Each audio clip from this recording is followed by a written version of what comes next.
We say, great I am. He is the great I am. In that Christmas song, Mary, did you know? The song says, Mary, did you know that when you hold that little baby, you're holding the great I am. The one who is, the one who was, the one who will be. The one who spoke this creation into being by the sound and the power of his voice. That he is the great I am. And yet, he has called us his children. This great God has called us family, and we gather here today to support each other and remind each other of that fact of who we are as his children, to celebrate his goodness, to celebrate him, to give honor to him, to worship him, to remember and turn our lives over, get centered back on him because he is who is important. And we are blessed because he has called us family. He's called us children. And it's good to have your children with you. My children just drove in from Texas. From about 18 hours on the road, they just got here. They spent about half that time in blinding snow all the way and driving all night long, and here they are. Some of you don't even know I have a son, but I do. Brian and Brooke is over here, and they were kind enough to bring our granddaughters with them.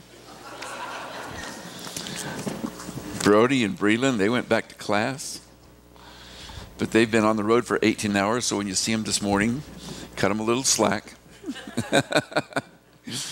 But it's good to have family, and it's good to be family, and to be called the family of God is such an incredible thing. The fact that God wants us to know him and us to be like him and to share in the riches that he has in store. He says that we will be co-heirs with Christ, heirs of God. What does that even mean? I don't even know, except it's beyond what we can even imagine.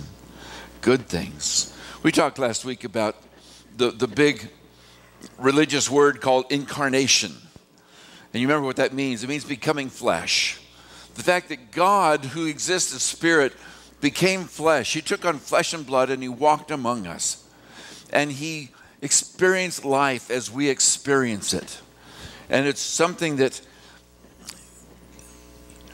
when something sounds too good to be true, then it probably is. We've been taught that all of our lives. Be careful, be on the guard, because if it sounds too good to be true, it probably is too good to be true. And yet we talk about God, and we talk about God taking on flesh, and we say that sounds too good to be true. And so sometimes we want to reject that, and sometimes we push God back into heaven instead of letting him live here on earth. We want to keep God in the divine. We want to keep Jesus in the realm of the divine. And we forget that he took on flesh and he lived among us. But this is a gift of God that we should never, never overlook or shortchange. We don't want to think about God being born. We don't want to think about the fact that he was born in a stable. The only people who came to see them were shepherds. Had the wise men not gotten there a couple years later or whatever, there would have been no gifts. Nobody knew. Nobody cared. There was a busy time of year. The tax season was on. Everybody had come to Bethlehem who had ancestors there. It was busting at the seams.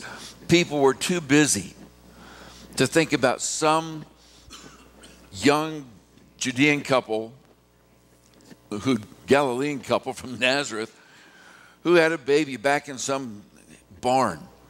They were too busy going about their daily life to realize that. And we don't really like to think of it too much either. We like to think of a beautiful picture of a nativity with everybody gathered around the star there, and it's kind of cleaned out, it smells nice, and it's pretty, and it's sentimental. But the real picture of it was not all that sentimental. It wasn't hygienic. I don't know that Jesus didn't suffer from, I don't know if they had allergies back in those days like we do today. They're probably a little more used to the dirt. than we are today. But he was born in dirt. And he lived walking those streets, and he used his hands. And so for us to imagine that Jesus, that God became a fetus, placed in the womb of a teenage girl, was born in this kind of a back alley stable. He didn't come in a flash of light or as an unapproachable, triumphant king. He came as a humble, lowly person, announced to the shepherds. There was no silk that he was wrapped in. There was no ivory bedsteads. There was no hype, no party, no hoopla. It was a very quiet, humble beginning. And the angels watched as Mary changed God's diaper. And we don't like to think of God that way. That's too crass, Doug. That's too low. I mean, you're talking about the Son of God here. Let's have some respect, right? Let's show a little reverence here, because after all, this is God we're talking about. And this is just the point that God is trying to make to us. He says, I want you to know me so much that I will become like you in all of your plainness, in all of your commonness, in all of the things that you experience. I will walk through that too. Even to the point of depending on my mother to wipe up my spit, change my diaper, teach me how to walk. You know, Jesus might have had pimples. We don't like to think about that. Wait a minute. No. It couldn't happen. He might have been tone deaf. I don't know if he could sing or not. I don't know. I knew that he felt weak. I knew he felt weary. For 33 years, he would feel everything that we feel, everything that we go through. He was susceptible to the heat, to the cold. He had body odor. They didn't have deodorant in those days. This was the Son of God, and we say, Doug, wait, let's just stop. Jesus had long flowing hair and beautiful white robes, and he was this clean and upstanding young man, wasn't he? He worked in a carpenter shop. Do you think he ever hit his thumb with his hammer? I got to confess to you, I went to traffic court one day because I had to. Judge made me go take traffic school. And the first day they go around the classroom. What do you do for a living? I'm a minister. Oh, yeah, all right. What are you doing here? And then the teacher said, I want to know this. I want to be truthful, honest here. What do you say when you hit your thumb with a hammer? Yeah, I said, ow. They said, no, you don't. That's not true. You got to say something else.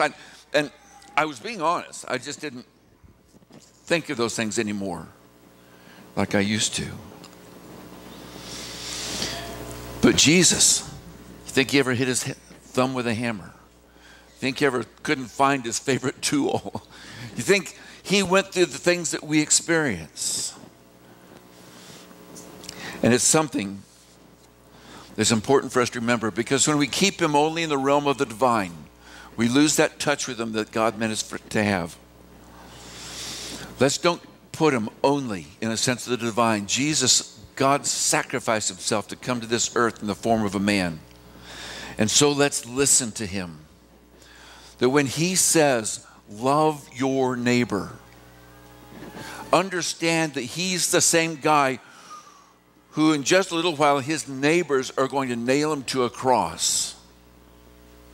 Does he understand how hard it is? Does he go through what we go through? His challenge to leave his family for the sake of the gospel, when he says, go into all the world and preach the word and baptize and teach. And when he says go, he's talking from the same perspective of the man who kissed his mother goodbye at the door and said, I have to go. He was there too. He's not asking us to do anything he hasn't done. When he said to pray for those who persecute you, That phrase is coming from the lips of the man who very soon would be asking God to forgive his own murderers. He knows what we go through. And we must understand that he didn't say these things just because he was God. He was a man with all the fears, all the hurts, all the weaknesses. Either he was a man or he wasn't a man. And we have a hard time with this idea of God becoming man. And we want to keep him a little more in the divine area than the mankind area. We want to make him more of a superman, if you will, than a man.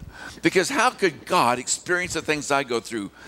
And the people in that age, in that day, they had a real hard time with this too. When we want to say, well, he wasn't really a man. He didn't really go through things we did. And yet, what does the Bible say? He became a man, was tempted in every way, just as we are. And yet he didn't sin. He experienced the wants, the pains, the passions, the losses, the hurts.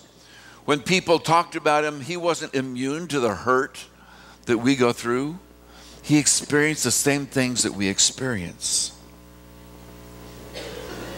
When he says, I'll be with you always.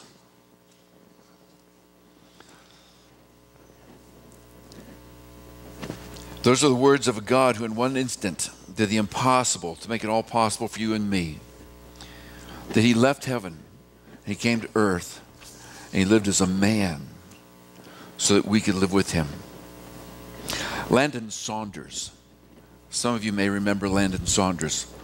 Landon was a preacher, teacher. He had a radio show, came out of Brooklyn, Heartbeat Radio, where for short segments during the day, he would broadcast the gospel message. And he reached out to people in all kinds of walks of life and brought them together under God's care. It was a beautiful ministry. But Landon was giving a speech at a Bible conference, and there was a man who came in the back. And at the end of it, he raised his hand and said, excuse me. Do you mean to tell me that God really became a baby? Do you mean to tell me that he was really born in a sheep stable? God was born in a sheep stable? Landon said, yes, that's right. That's what I meant to say. But the guy went on. He says, and do you mean to tell me that after becoming a baby, he was raised in a blue-collar home? He never wrote any books. He never held any offices, and yet he called himself the Son of God? Landon said, that's right. That's right. The man went on. He said, you need to tell me that he never traveled outside his own country. He never studied at a university. He never lived in a palace, and yet he asked to be regarded as the creator of the universe? That's correct, Landon said. Max Lucado was telling this story. He was there that day. He was a college student, fresh out of college. He was there to be an assistant, a helper, and they'd come with a package of memorized verses on how to talk about the truth of the gospel. And he said he was a little unnerved by this dialogue. This man is saying, you mean to tell me that this ridiculous story is true and I should believe it? And Landon was just saying, yes, that's right. That's right. You see, Max said that he'd come prepared to help, but he came prepared to defend a lifestyle. Here's why you should live this way. Here's why you shouldn't live that way. Here's how God did this, so you should do that. And he was going to talk about a lifestyle. He never came prepared to defend a man.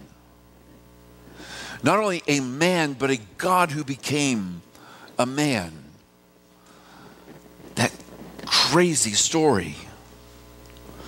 Well, this man went on. He said, and then you tell me about this crucifixion story, that he was betrayed by his own people. No followers came to his defense. and then he was executed like a common junkyard thief? This one who claims to be the Son of God? Landon said, well, that's about the gist of it. Yeah. The guy said, and then after being killed, he was buried in a borrowed grave. Landon said, that's right. He didn't have any grave of his own. He didn't have any money to afford one. This God, this king, this universe creator couldn't even afford to buy a burial plot. Said, and then the man said, and according to what was written, after 3 days in the grave, he was resurrected and made appearances to over 500 people. He rose from the dead. This common fellow was born and died as a thief. Lennon said, yes. The man said, and all this was to prove that God still loves his people and provides a way for us to return to him. That's right. Max said he knew what was coming next. He said everybody in this room knew what was coming next, and they were all nervous about the answer, about this next question that would be asked, or this next statement that would be made. And they didn't want to hear it. They wanted to turn the lights off and go home right then. But the man spoke, and he says, all this, doesn't it sound rather absurd? Doesn't it sound foolish to believe such a crazy story? How would this ever happen? How would this ever be true? How could God of the universe become? And this man, Max said he was asking honest questions. He wasn't there just to poke fun. He was saying, how can I believe this? How can you expect me to believe a cockamamie story like this? This is absurd. And Max said that every head turned to Landon to see how he would answer. And Landon's answer was this. He said, yes, I guess that's true. It does sound rather absurd, doesn't it? Max said that all the alarms went off in his head. It says, don't say that. Don't say it's absurd. Explain to him all the different reasons why this makes sense. Get out your charts. Diagram the dispensations. We've got the Mosaical and the Patriarchal. Design those. He said, talk about all the things that God had done, all the things that was not absurd. Christianity, absurd? Come on, that can't be. Jesus on a cross, that's absurd? No, we believe this. We accept this. We take it for granted sometimes. This one man who'd stepped in from the outside said, this is craziness, what you people are saying. How could this ever come true? How could that ever be true? If it sounds too good to be true, then it's probably false. How can I believe this? And Max is going, tell him about the fulfilled prophecies. Explain the fulfillment of the old law. Explain the covenant. Explain the resurrection. Explain reconciliation. Explain redemption. Explain the incarnation. All these big words. Talk about all these things that he just accepted so well and so easily. And then he started thinking. It caught him. He said, you know what? What God did does make sense. The what of what God did makes perfect sense, because there was no other way for people to be joined to him, because we are a broken lot, aren't we? We are full of our own cravings. We're full of our own weaknesses. We're full of our own messes. And the only way that we could be with God was for him to do something to make us pure. So what he did makes sense. For him to come to this earth. But the real puzzler is why. Why would the God of the universe, who spoke this enormous universe into existence, humble himself for my sake, for your sake? The why of the story is what's absurd. The fact that God would care for me. He would care for you. You see, man's tried to be friends with God. We've tried to get close to him from the very beginning. But we've messed it up at every turn, haven't we? And yet we still look at the stories of God's faithful people. You remember who Aaron was? The brother of Moses. Helped him lead the people out of Egypt. Aaron was the right-hand guy. He was the holy high priest of God for the people. And yet, he's the one who built the golden calf at the foot of Mount Sinai and led the people in dancing and praising this golden calf. God's faithful man. You remember the sons of Jacob, 12 of them. They were the leaders of the tribes of Israel. You know what kind of men they were? They're the guys who were going to kill their own brother. They sold him off into slavery. They were fighting and bickering with each other. Those are God's faithful people. You remember David, King David, the man after God's own heart, who did so many great things and yet got steamed up watching a woman taking a bath on her roof. Wasn't his wife. And he fell, committed murder. That's God's faithful man. Samson, you remember Samson? I love the story of Samson because he's a big, strong, tough guy who could rip gates off of cities and kill thousands of people with a jawbone of an axe. Samson's a great guy, but he was a scoundrel. When you read the story, you go, this was a bad guy. He is self-centered, egotistical. He is only in it for himself. And this is the one God called. Couldn't God do better than that? But he was God's instrument for delivering his people. All the way back to the beginning. Adam and Eve. Wearing fig leaves. Trying to wipe off the stains of forbidden fruit. Hiding from God. From the very beginning, we have been a mess, haven't we? God's most faithful people have never been successful in being right. So what is God to do? If he wants to get to know us, this doesn't have a drop of logic in it. It's a decision that came from a divine God who says, I will love these people regardless. I will love them no matter where they came from. I will love them through all of their mess. I will love them through all their problems. I will call them and I will be their God and they will be my people. I will be their father and they'll be my children. It's absurd to think that such nobility, God, would go to such poverty to share with us. It's a story that sounds too good to be true. And I've seen this many times. And I love this every time I see it. I saw it just this Wednesday. A fellow came in here, his life was a mess. We sat and talked. We talked about Jesus. We talked about what God has done. Talked about his love, his regardless love. Doesn't matter where you've come from, who you are, what you've done. But that he loves you enough that he gave up heaven and earth and he came here to walk. This fellow sat in my office with his head down almost between his knees. Just broken and hurting. And as we talked about this fact that he loves even the worst. That he loved even this young man. He looked up with this incredulous look in his eyes. He says, how could that be true? Could he love even me? And there was a glimmer of hope you see in his eyes. Could he love me? After what I've been through, after what I've put him through, after how I've abused him, taken him for granted, could he love even me? That sounds absurd. I said, yes, it does sound absurd. It does sound crazy, but yes, even you, and we talked about some of these faithful people of God who are not faithful. He can love even you.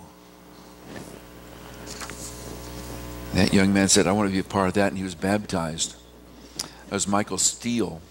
Many of you may know Terry Steele, sits over here. Gave his life to Christ. But the look in the eye, can it be true that he would love me? And we look at this fact that God sacrificed himself and became a man, and he knows exactly what you go through, and he still loves us, and he's patient with us. And we're going to sing a song. It's a song we sing often here. It is Well With My Soul. Written by Horatio Spafford after he lost his business. He'd lost both of his daughters in a storm at sea, and he went back to England, and the captain said, here's where they drowned, here's where they died. He'd lost everything. And he stood at the side of the ship, and they wrote the song, words of this song. When peace like a river attendeth my way, when sorrows like sea billows roll, whatever my lot, whatever comes my way, you taught me to say it's well with my soul. How did he do that? Because he came and he walked in our shoes, and he gave us great hope. But it's the second verse of this song that just fills me. And I've instructed my kids. I said, when I die, you sing this song at my funeral, and you sing it twice. Because it says this: my sin. Oh, the bliss of this glorious thought. My sin, not part of it, but all of it, is nailed to the cross, and I bear it no more. Praise the Lord, oh my soul. The fact that God humbled himself and became like me so that I could become like him. That sounds too good to be true. But we have all the evidence of the world that God has paid such a price for us. The question then is, what do we do in return? How do we give back?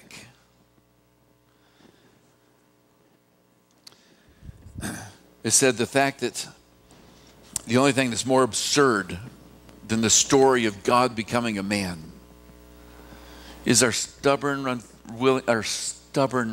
hearts that refuse to accept it. The evidence is written all over the place, and he says, come to me and trust me. This is the last Sunday of 2015. Next time we meet here together, it's a new year. Michael mentioned something about resolutions, and I didn't catch it. Resolutions. I don't make resolutions. Yes, I do. I make resolutions every morning. And I want to encourage you, make resolutions every morning. Determine, God gave for me, what am I going to give for him today? How do I live for his glory today? How do I be light for his sake today? How do I be salt in the world for the world's sake today? What can I do today? Is there somebody I can love today? Is there somebody I can hug today? Somebody I can encourage today? Something I need to do to draw near to God today? What can it be today? Oh, the bliss of this glorious thought. My sin is gone because he became a man and paid the price for my sin. Not that I deserve it, because I don't, but because he loves us, he's made a choice. None of us deserve his love, but he gives it to us freely. And the only thing more absurd than the story of God becoming man is somebody who refuses to accept such a great gift. And so the gift is ours to receive or to reject, to honor with our lives or to not. And the invitation is to come if you're ready to make him Lord and accept the gift that he has. We're going to sing this song. We're going to stand up, and if you are moved in your heart to say, God, I want to be your person, then come down here and we'll help you in those steps to surrender your life to Christ. But our elders, our shepherds are standing in the back ready to pray with you if you need anything else, because life is hard. Things get twisted, things get backwards, and we need guidance, we need help. There are people in our lives who need help. We are not made to do this life alone. And God says, you pray, and I will listen, I will hear, and I will answer. So if we can help to minister to you as you want to give your life to Christ, do that while we stand and sing.